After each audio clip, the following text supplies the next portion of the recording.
Ελάτε μαζί μου να παρακολουθήσουμε το πρώτο παιχνίδι της Εθνικής για το προολυμπιακό τουρνουά μέσα από τα VIP. Ευχαριστούμε πολύ τον Αμερικάνο 24 και τη ΔΕΗ για την ευκαιρία. Εδώ με τον Γιωργάρα δοκιμάσαμε τα event που είχε στήσει η ΔΕΗ έξω από το γήπεδο. Πήραμε το καπελάκι μας και ήμασταν έτοιμοι να πάμε να δούμε τον αγώνα. 20 λεπτά πριν το τζάμπολ βγήκε και η Εθνική να κάνει το ζεσταμά της. Ευχαριστώ πάρα πολύ για το support τελευταία και αν θέλετε να δείτε και άλλα βίντεο σαν και αυτό, γράψτε με στο σχόλιο. Για να κλασικά στα Μάρκος, και εδώ ήταν μια φάση η οποία άναψε λίγο τα αίματα, διότι ο Chris Duarte δεν άφησε το συμπαίχτη του να σηκώσει το Γιάννη.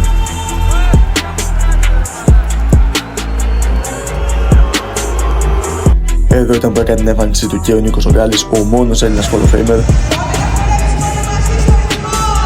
Άλλη μια καταπληκτική φάση που μας πρόσφερε ο Γιάννης μετά την πάσα του Γιαννούλη Λαρετζάκη.